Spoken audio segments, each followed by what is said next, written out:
15 ways. The top 5 TV shows of all.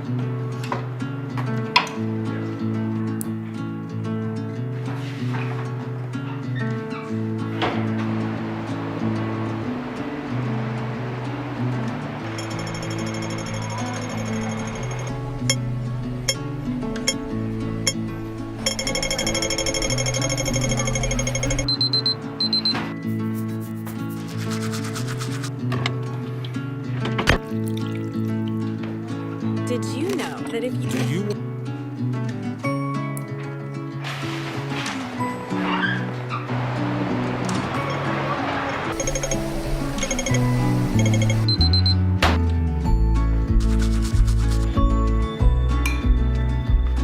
These are 10 countries.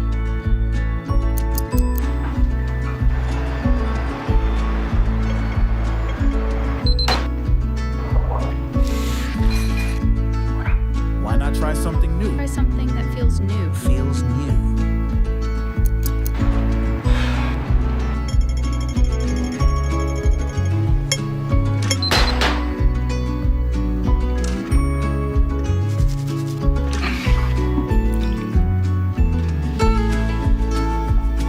According to Isaiah 43, verse 19,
Well, good morning, everybody. My name is Kevin. I'm one of the pastors on staff, and I help oversee the care group ministry. And it is such an honor and a privilege to be here with you today.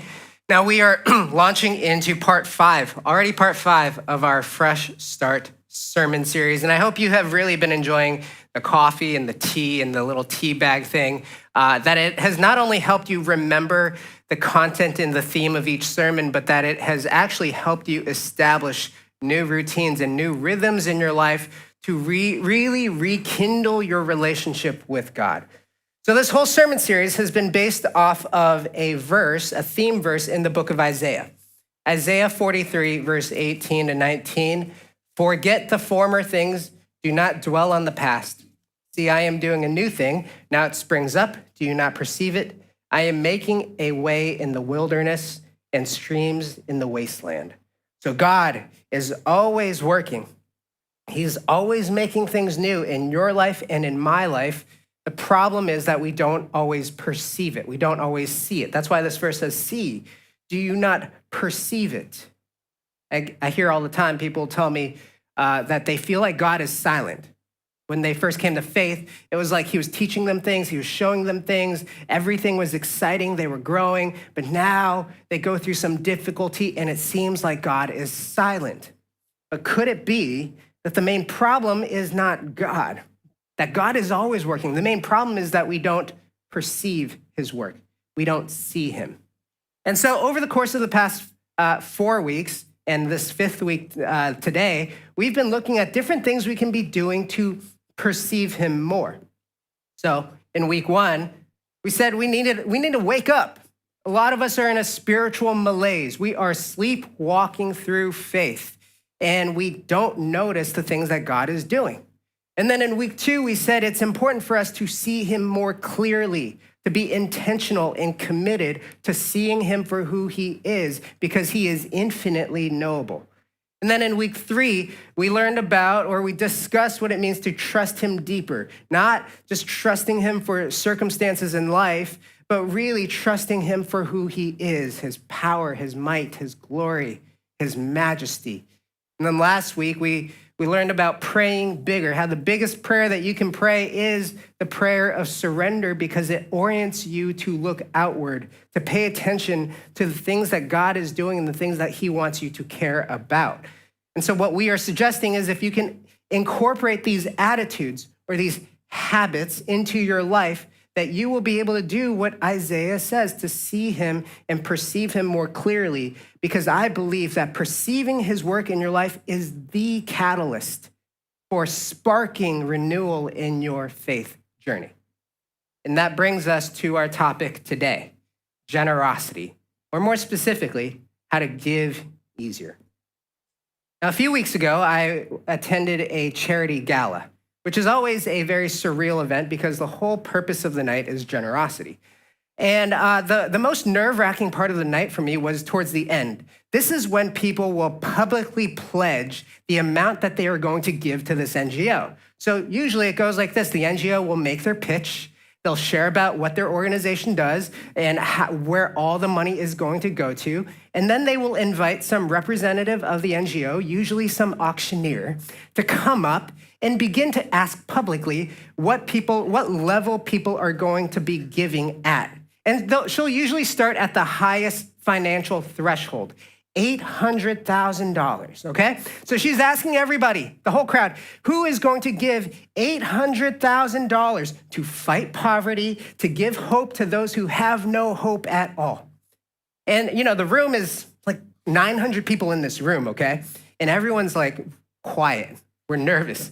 We're waiting. We're interested to see who's going to raise their hand. And eventually, a few people raise their hands, and the whole room erupts with applause. It's amazing. They gave $800,000. And then they move down to the next threshold, $600,000. Who is going to give $600,000? And again, there's a minute of pause, a silence, and then eventually certain people raise their hands and everyone's clapping, and it's so fun. But it keeps going, $400,000, $200,000. I mean, it's insane. People are raising their hands. They're excitedly giving. By the way, this is well out of my price range, okay? But they keep going. $100,000, $80,000. $60,000. So it's closer to my price range, but still way out of it. So it's really intriguing to see everybody giving. It's so fun for me to just observe, but I'm not giving at that level, right? $40,000, $20,000, $10,000. Now, this is a level that would require sacrifice, but it's doable. And I think the NGO knew that because they knew this lowest threshold would be the most affordable threshold. So they paused the pledging process and they bring a speaker on the stage to tug on our heartstrings a little more. And so they bring on this aid worker who had been working with this organization for a long time, and she recounts a story of how she found a baby just left for dead on right beside a hut in a village, and how he only had a few hours of life left, but she took him in and she personally nourished him and brought him back to health and actually gave him food and raised him as her own son. Who can give $10,000 to support workers like that? And there was not a dry eye in the room. Everybody was raising their hands. They were enthusiastically giving, except for me. I was not giving.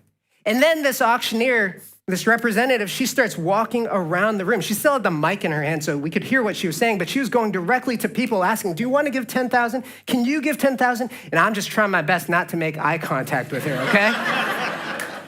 And then she goes to this table where there was this mom, dad, and a daughter. This daughter's like 10 years old, and apparently she had pooled all her life savings, all her life seed together, and she's gonna pledge $10,000 as well.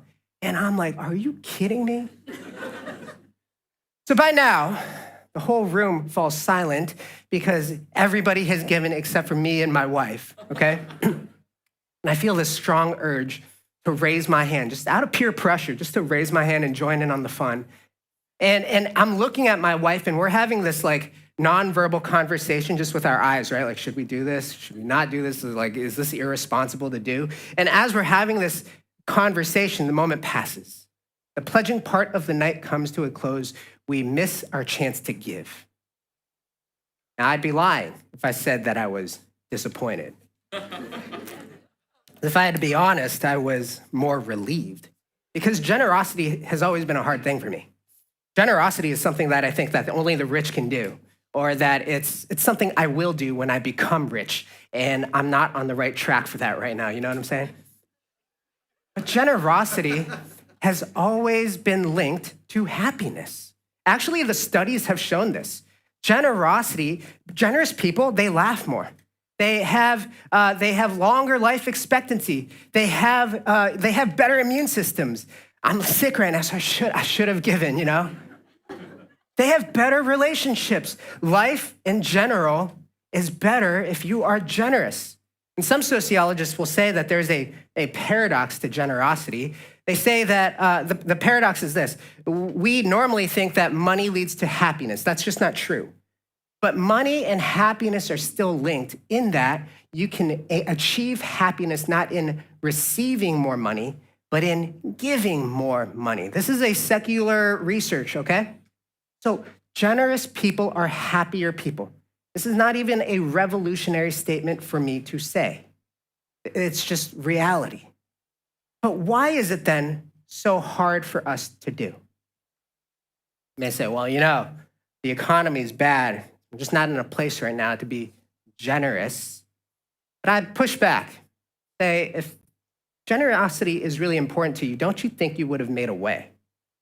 If you really prioritize generosity, don't you think you would have made sacrifices in order to be generous? I think there is something else more insidious at work in our lives that has us clutching onto our wealth like it is a life preserver. And that's what I want to direct our attention to today. Now, the title of my sermon is Give Easier. How can we know that giving is good. God says it's good. The research says it's good. But how do we give easier? What perspective change, what mentality change do we need so that we can become people who will jump at every opportunity to give? What small things can we be doing to become those generous people? So we'll be camped out in a famous sermon, the Sermon on the Mount, preached by Jesus. And something that's really interesting is that Jesus really cared about money and generosity. Some scholars will say that over 25% of Jesus's teachings were on money and generosity. Now, that's really humbling for me, because if I were to count up all the sermons and the teachings I've done in my life, I think maybe 1% has touched on generosity. And if there's a huge discrepancy between what we deem as important and what Jesus deems as important, it's in our best interest to pause, stop, and reevaluate, because Jesus cared about money and generosity, and he will teach it in this Sermon on the Mount in Matthew chapter 6. So this passage specifically, out of all the passages that Jesus teaches on money, I think this one really gets at the heart of generosity. And what we'll see in this passage is he'll show us a mentality, a culprit, and a solution. A mentality that keeps us from being generous, caused by a culprit that we need to be aware of. And once we are aware of that culprit, then we can take the measures to find a solution. So with that in mind, let's jump into Matthew chapter 6, starting in verse 19. Do not store up for yourselves treasures on earth where moths and vermin destroy and where thieves break in and steal. But store up for yourselves treasures in heaven where moths and vermin do not destroy and where thieves do not break in and steal. For where your treasure is, there your heart will be also. So pretty self-explanatory verse. Don't store up for yourselves treasures on the earth because you're not going to be taking them into heaven with you. And by fixating your life on storing up these treasures, it will actually consume all of your attention and all of your affection. So straightforward verse, but it's actually the next few verses that are hard to understand. The eye is the lamp of the body. If your eyes are healthy, your whole body will be full of light. But if your eyes are unhealthy, your whole body will be full of darkness. If then the light within you is darkness, how great is that darkness? So, the reason this passage is hard for me to understand is I don't know how this connects to storing up treasures in heaven. Like, how does having healthy eyes or unhealthy eyes relate in any way to storing up treasures in heaven. To understand how they are connected, we have to zoom out a bit. Okay, so the Old Testament was written in Hebrew, the New Testament in Greek, and there's a lot of words that are lost in translation. So there's actually, the church has benefited from many people dedicating their whole entire lives, really, to studying how specific words were used in that culture, in that time and place, in Greco-Roman culture during the time of Jesus. So they will take this one word and they will compare how it was used in, let's say, other literature or even in plays to see what it actually means. So the direct translate of this Greek word is healthy. But in that cultural time, it was used in different ways. Now, we benefit. Our modern Bibles are amazing. And our modern Bibles have these little notes at the bottom, or footnotes. And what these notes will tell you is they will basically summarize this scholar's life work into these tiny little notes to help us understand the passage. In a way, I feel really bad. You know, it's like those group projects you do in school. One person does all the work, everyone else is a free rider. Well, we are all free riders right now because one person dedicated their whole lives to understanding how these words were used. And so just to show you, I took a screen cap of YouVersion, and you can just actually hover over the word in question, the three dots here, and it'll say this: the Greek for healthy here implies generous. Then you go down to verse 23, and you hover over the word unhealthy. The Greek for unhealthy here implies stingy.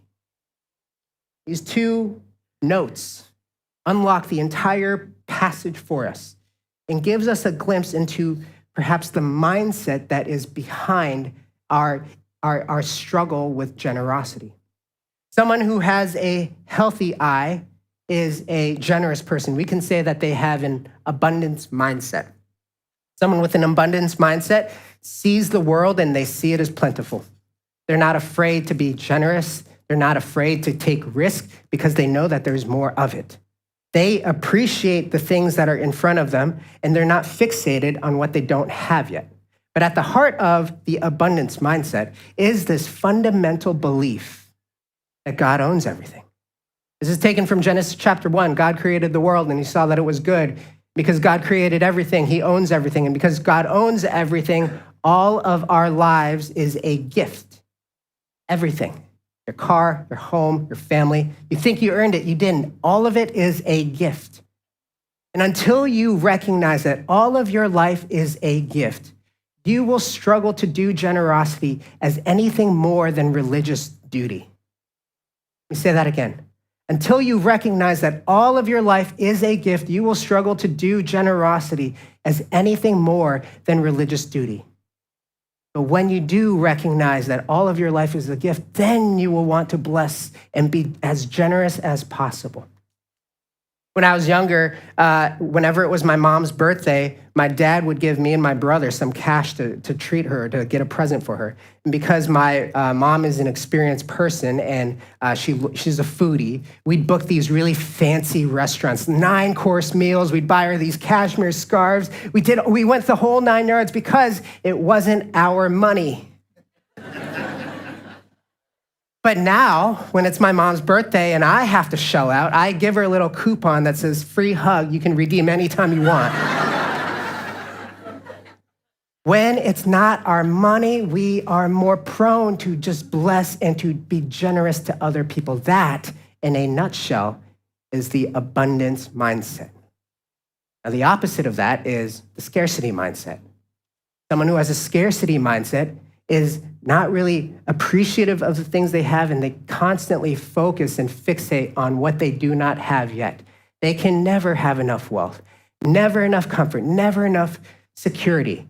And to be fair, I think the scarcity mindset, there's a lot of factors that bring out the scarcity mindset in a person, but it's usually related to their upbringing. Ultimately, I think they lived in a world that wasn't safe. They had to scratch and claw for everything that was theirs.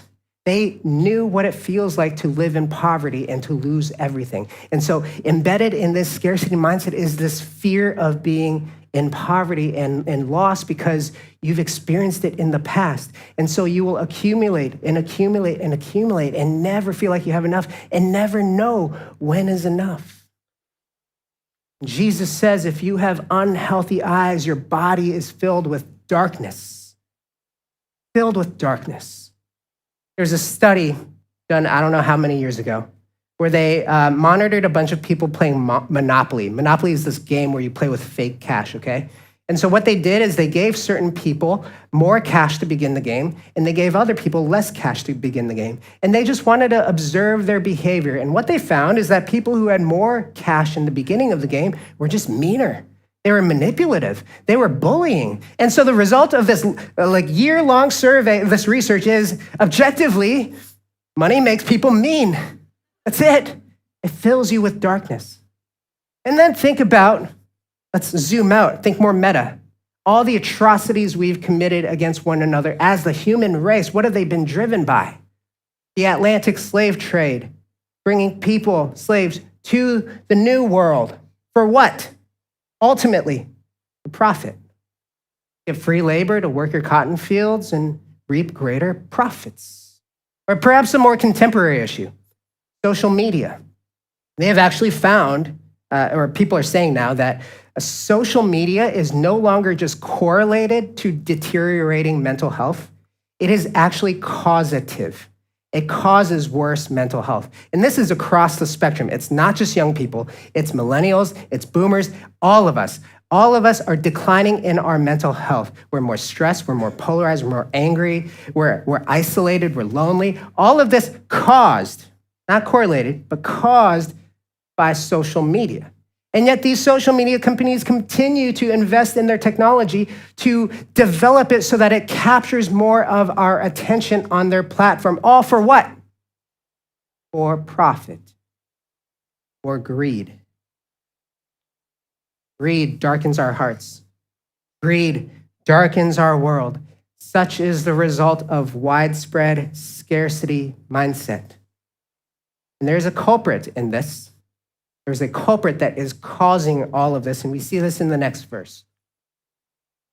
No one can serve two masters. Either you will hate the one and love the other, or you will be devoted to the one and despise the other. You cannot serve both God and money. Can you entertain me for just a second? I want to put my little Bible nerd hat on, okay? The New Testament was written in Greek. Jesus ministered and spoke in Aramaic, right? So Matthew and John, some of the gospel writers, they walked through life with Jesus. They experienced all his miracles. They experienced his teachings, all in Aramaic. And then after several years, they would then pen down the gospels in Greek because it was the lingua franca of the day. You guys follow me so far? But there are certain times in the text that they preserve the original Aramaic word. And we have this case right here because the Aramaic word that is preserved is the word for money. The Aramaic word for money is mammon. Why preserve this word? Why preserve the Aramaic word here? Well, I think it's because Matthew knew that there was a specific nuance to this word that is lost when it is translated into the Greek.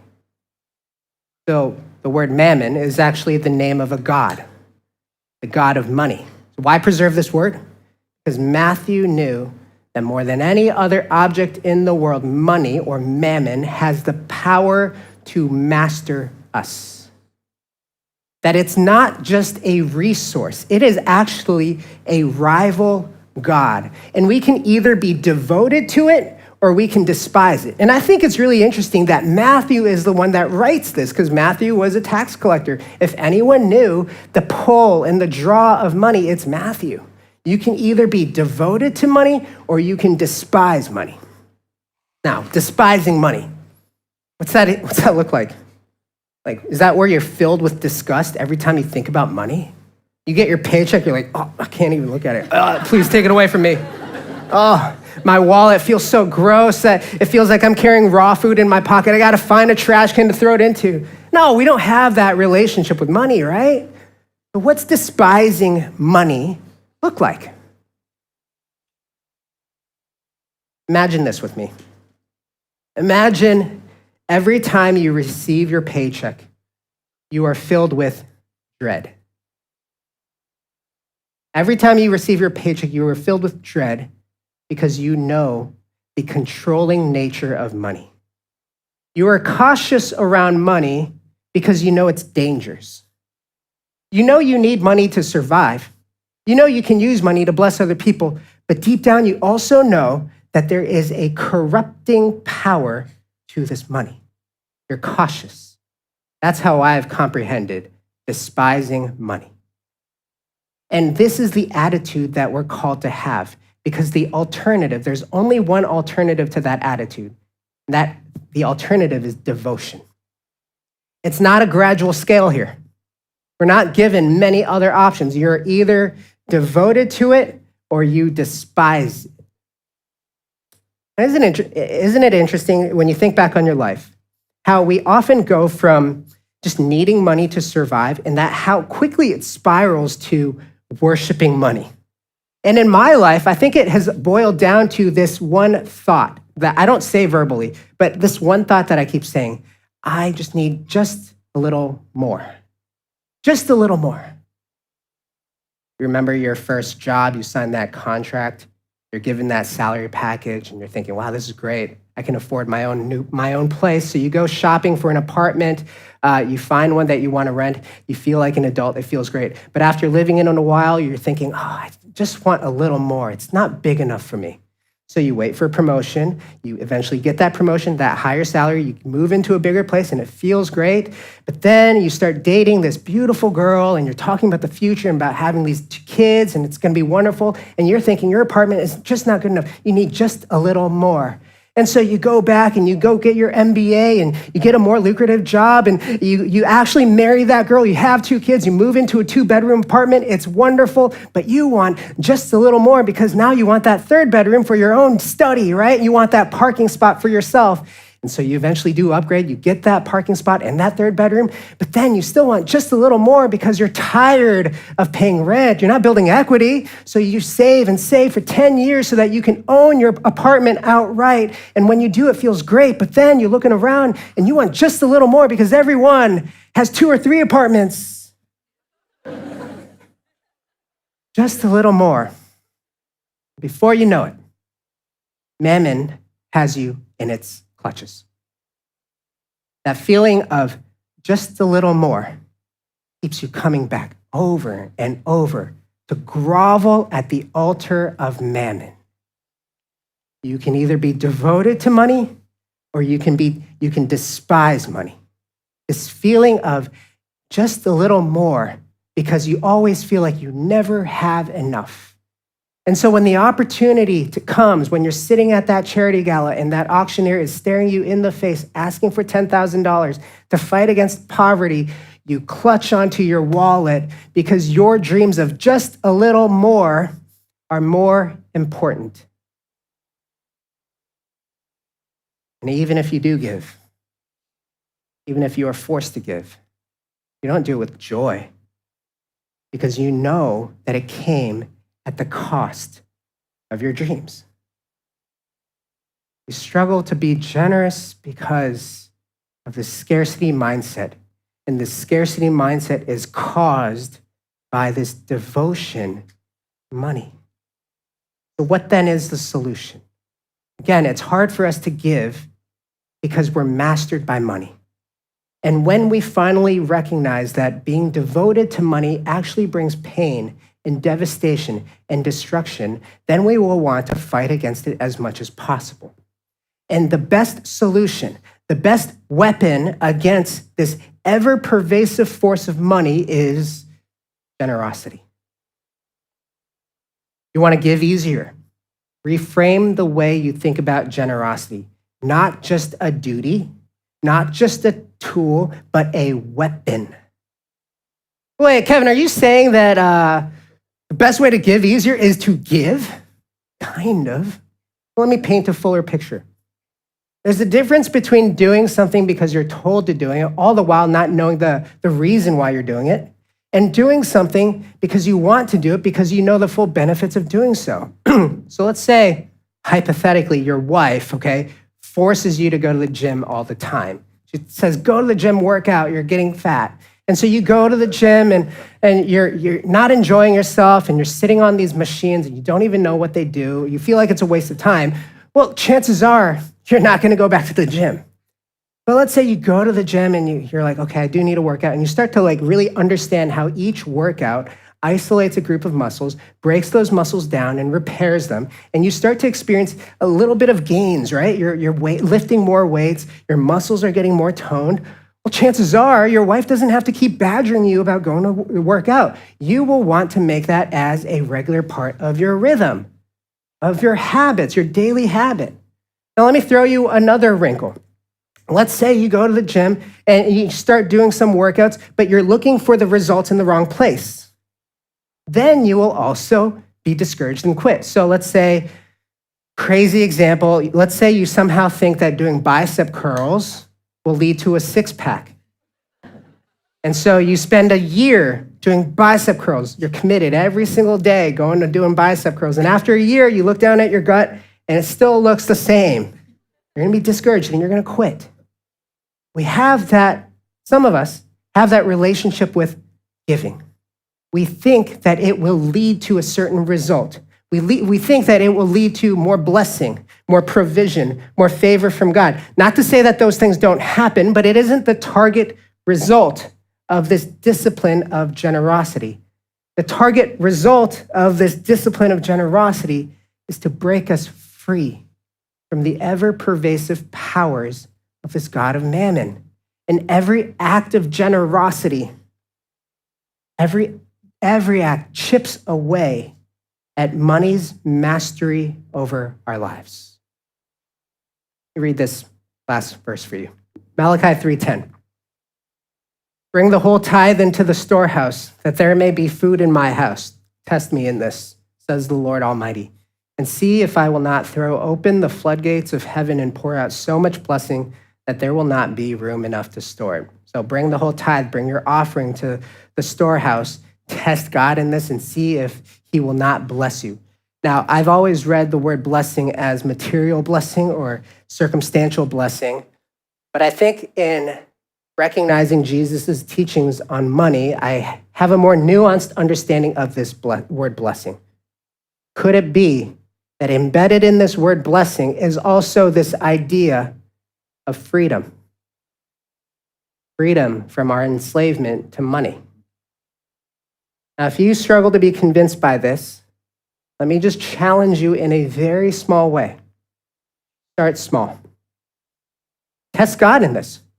Start small. Start giving in a very small way. Test God in this. And remember the target result. Do you notice your relationship with money changing? So you see a beggar on the side of the road. You give $5. Do you notice anything happening in your heart? You do, ramp it up. Next time you see him, $10, $20, $50, $100, $500, your whole wallet. Do you notice your devotion to money fading away? Do you notice the narrative of just a little more quieting down a little? You do continue to ramp it up. Give over and abundantly to friends who are in need, beyond their basic needs, beyond what they're asking for. Give over and abundantly to a stranger who is in need. Do you start to notice your mindset, your scarcity mindset shifting? Continue to ramp it up. Give sacrificially to the church. Give to these NGOs. Give to missionaries on the field. Do you notice greater peace and contentment in your life? Test God in this. Start small and pay attention to the target result. Again, your relationship to money. Do you sense that your money's mastery of your life, over your life, lessening? Now, I want to end by bringing up something that I did mention earlier in the sermon, that when I discovered it, I think it really convicted me. And that is that Jesus spent 25% of his lessons and his sermons on giving and money. Again, if there's a huge discrepancy between what we say is important and what Jesus says is important, we need to stop and reevaluate, right? So it brings up to my mind another question, though. Why does Jesus spend 25% of his teachings on money? Because if generosity is just about supporting the ministries of the church, which is very important, by the way, but if it's just about supporting the ministries of the church, it's hard for me to see why that would warrant 25% of Jesus' teachings. Follow me? If generosity is about us truly identifying ourselves and understanding that we are stewards and not owners of God's blessings, we steward his blessings, I might understand that a little bit more, but it's still hard for me to comprehend why that would warrant 25% of Jesus' teachings. For Jesus to focus on something 25% of the time, it's got to be something far more dangerous and far more urgent than we give it credit for. And I think, and this is just my opinion, I think it's because Jesus knew about the power of money to enslave us. I think it's because Jesus knew about the power of money to corrupt us, to the point where Jesus would even say, it's easier for a camel to go through the eye of a needle than for a rich man to get into heaven. Jesus knows that generosity is the greatest weapon against this ever-pervasive force of money, and he wants us to wield it. Pray. God, I recognize that this topic in this area of our lives, specifically with money, is a stronghold for many of us. It's such a stronghold that most of us don't recognize its power in our lives. But it has brought destruction. It has fractured relationships. It has strained all of our relationships. Sometimes, some of us have been on the receiving end of this, and some of us have committed it ourselves. And so, Lord, we come to you and repent. We repent because we no longer want to serve at the altar of this false god. We want to follow you with all of our heart, soul, mind, and strength.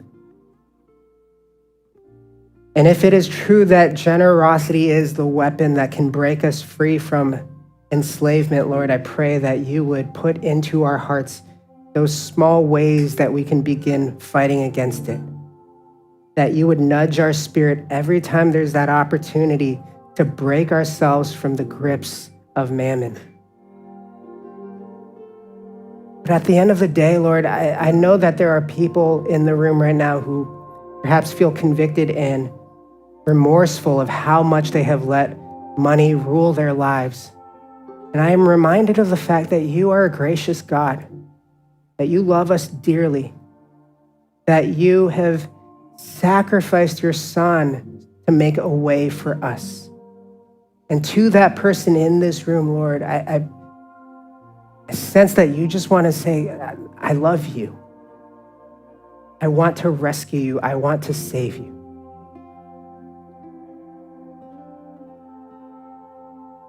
God, your gospel is so powerful.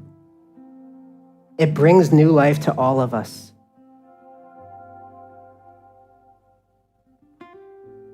So we want to, Lord, just come before you and say, we'll submit ourselves to you. We'll submit all of our resources. We'll submit all of our talents. And we'll submit this very tenuous area of money to you. Pray this in Jesus' name. Amen.